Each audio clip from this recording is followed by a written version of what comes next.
मैं doctor Nidhi Sharma associate professor government PG college Jhalawar में पढ़ाती हूँ। पिछले वीडियो में हमने डाइजेस्टिव सिस्टम के बारे में पढ़ा। इस वीडियो में हम उसको विस्तार से जानेंगे।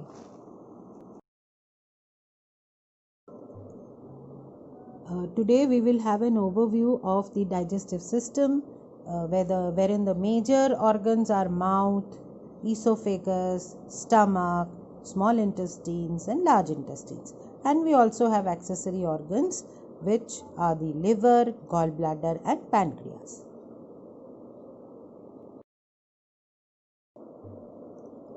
The process of reducing food into smaller molecules that can be absorbed into the body is called digestion. Now, the digestive system consists of two major parts. One we call as the major organs, the other is the accessory organs. So, the major organ means which are directly associated with the assimilation of food, that is mouth, esophagus, stomach, small intestine and large intestine, and the accessory organs are liver, gallbladder and pancreas. The major organs, the first one naturally is the mouth, where the ingestion of food is done, and this is the entry point of the food. Now let us discuss the structure of the mouth that aids digestion. So naturally in our mouth we find the teeth, we find the salivary glands which we cannot see and which secretes the saliva, and the saliva has got a pH of 7. Okay, so this 7 is neutral. It moistens the food, contains enzymes and begins digestion of starch into smaller polysaccharides. And the function in the mouth are two now: the mechanical digestion and increasing the surface area for faster chemical digestion. Okay, now the esophagus, it's a tube which connects the mouth to the stomach through which the bolus passes, and it is running through our thoracic cavity. Where is the location? It lies behind the windpipe. You know, the windpipe is called trachea, and the trachea has an epiglottis. So what is the work of the epiglottis? Very important. It prevents the food from entering the windpipe, moving the food to the esophagus while swallowing. The chewed food makes a small round thing called as the bolus. Now this bolus is pushed down the esophagus. Esophagus then again moves the food down in the peristaltic movement. Now this peristaltic movement is called peristaltis. Function of it is, the esophagus is that it gives a lining to the lining of the esophagus. It secretes mucus and thereby lubricates food, and it pushes the food to the stomach. Now this is something very interesting, that when we vomit, the food comes out from the stomach to the mouth. It is called as the reverse peristaltic movement. As soon as the food reaches the stomach, which is J-shaped, there is a doorway which will not allow it to come out. This is called as the sphincter. Now this sphincter prevents stomach acids from back flowing into the esophagus, because if it does so, the food will come out in the mouth, the acids will come out in the mouth. Therefore the main purpose of the sphincter is to stop the backflow of the acids of the stomach into the esophagus. As soon as the food reaches the J-shaped muscular sac, what happens? The stomach performs mechanical digestion. What does it do? It starts churning the bolus and it starts mixing it with gastric juices. Now what does this gastric juice contains? It has hydrochloric acid, salt, enzymes, water and the mucus which came down from the mouth and the lining of the esophagus. Now, the HCl, it helps break down the food and kills all the bacteria that comes along with the food. The bolus is now called chyme. Now, one thing is very important. The food was almost alkaline in the mouth. When it comes back, the acid neutralizes it. So, we have the neutralization effect also in the stomach. Remember, the pH in the mouth was 7. So, after there is an acid treatment, the pH becomes 2. And the enzymes from the salivary gland stops breaking down the carbohydrates. And what happens? The HCl secretion changes the pH, and the pepsin secretion, it is responsible for initial breakdown of the proteins in the food, and it hydrolyzes proteins to yield polypeptides. In the last slide, we saw how the food enters the stomach through a valve, sphincter. It has some process. When it goes out, passes to the next stage into the intestine. There is also a muscular ring sphincter called as the pyloric sphincter.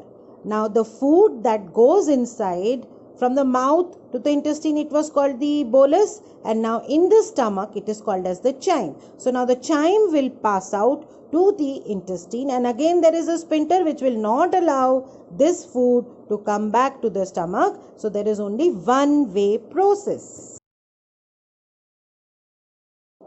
One important question arises that why does not the stomach lining gets digested because of the presence of acid? This is because the stomach for itself has a protective mechanism, and there are 3 protective mechanisms. First, the stomach only secretes small amount of gastric juices until food is present. Secondly, the secretion of mucus coats the lining of the stomach, and therefore it protects us from the gastric juices. And the third, the mechanism is the digestive enzyme pepsin is secreted in an inactive protein called pepsinogen. Now, this pepsinogen is converted to pepsin in the increased presence of hydrochloric acid. So, if the acid is not secreted, pepsin is not converted. Therefore, the stomach walls are not digested. Therefore, it has a protective mechanism. From the mouth into the bowl, into the esophagus, called as the bolus, the food becomes a bolus, into the stomach, where primary digestion takes place. Then it passes on to the intestine, and this is called chyme. Now, what is the intestine's work? It is responsible for complete digestion of all macromolecules. Let us see what else, and the absorption of the of their component molecules. For example, glucose is digested, glycerol, fatty acids, amino acids, and nucleotides.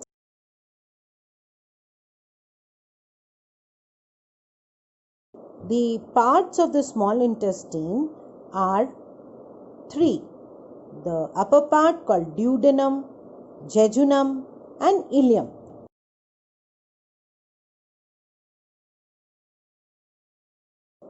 Let us understand the duodenum. It is a U-shaped organ and almost 30 centimeters in length. Now, this area of the duodenum is covered by small folds called tiny tissues called the villi. The villi are covered by fine brush-like microvilli. Now, these folds, what is the purpose? Increase the surface area of the small intestine. It increases also the rate of absorption. This area completes most of the digestion process. Here, the enzymes are secreted into the duodenum from the pancreas and the gallbladder. The second part is the jejunum. The jejunum is approximately 2.5 meters long.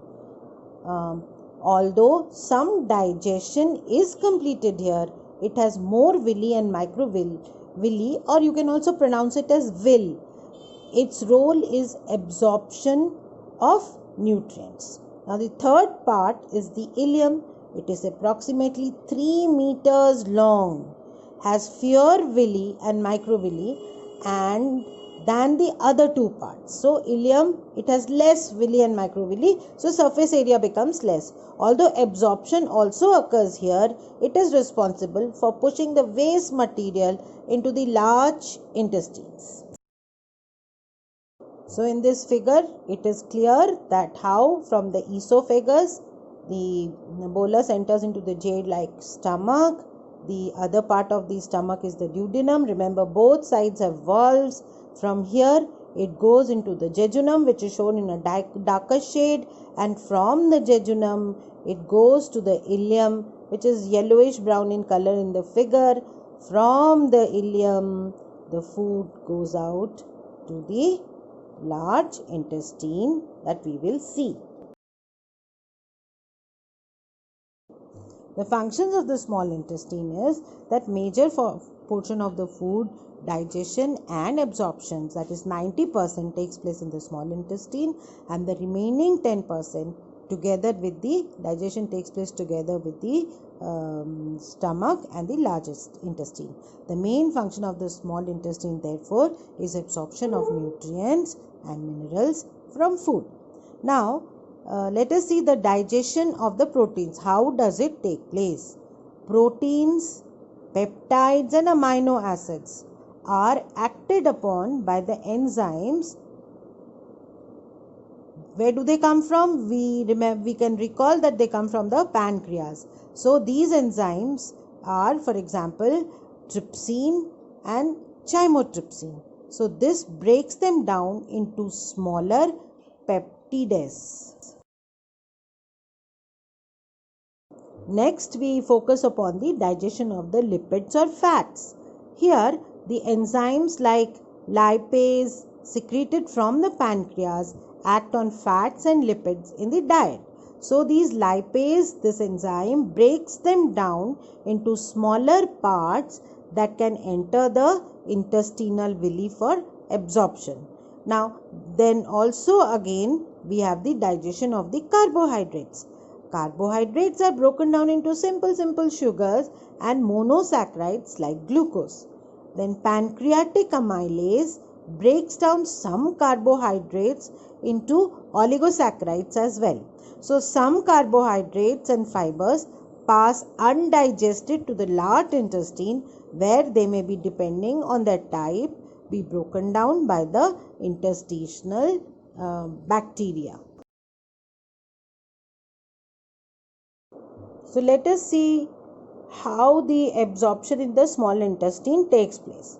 So here we have, for transport, nutrients commonly rely upon lipids which undergo passive or simple diffusion. Short chain fatty acids, they are absorbed by diffusion. Amino acids are primary active transport takes place for them. Glucose, secondary active transport takes place for them, and fructose, facilitated diffusion takes place for absorption in the small intestine. That is, the nutrients are absorbed by the inner walls of the small intestine directly into the bloodstream by different process that we described above.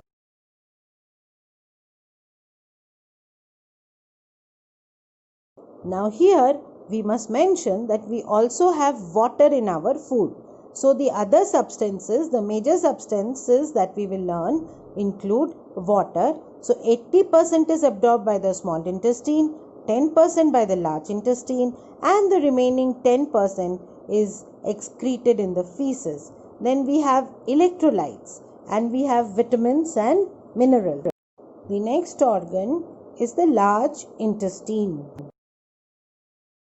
The components of the large intestine are cecum, colon and rectum. The colon consists of 4 parts again: the ascending colon, the transverse colon and the descending colon, and then at the end the sigmoid colon. And after the colon finishes, we have the rectum.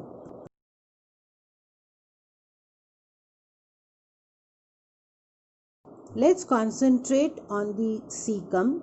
This is the first section. It looks like a pouch and it is just 2 inches long. What does it do?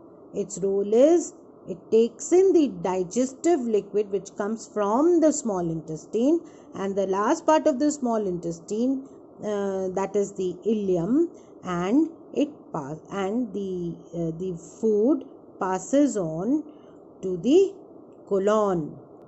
Now this colon, the next part, has got, as we know, 4 parts: ascending, transverse, descending and sigmoid colon, and it is a major part. It forms the major part of the large intestine. And what are its function? Its principal function is to reabsorb water whichever is left by the small intestine, and it absorbs salts whenever needed. If salts are not needed by the body, then they are excreted out. This ascending colon, which is the part of the colon we are discussing, the first portion of the colon, the ascending colon is the first portion of the colon. It pushes any undigested debris up from the cecum, and it is just under the right lower end of the liver. Now after that, let us come to the transverse colon. Food travels from left to right under the stomach, and this transverse colon is the second portion of the colon. The other is the descending colon. After the transverse, the descending colon is the third portion of the colon. It pushes its content from down to the lower belt side of your abdomen. And then where does it reach? It reaches the sigmoid colon, which is the final S-shaped length of the colon, which empties into the rectum. Let us have a look at the rectum. It is the final section. It measures from 1 to 1.6 inches only, and the leftover waste collects there, expanding the rectum, and it is emptied through the anus.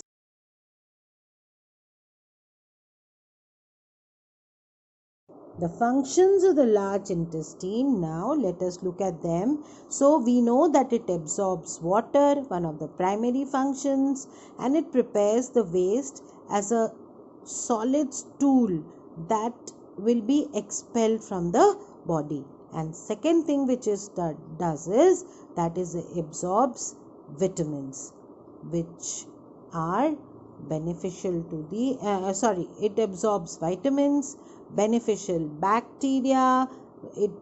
It has role in breaking down undigested sugars and fibers into fatty acids, and it produces many vitamins, of which are the vitamin K and biotin, that are absorbed back into the body.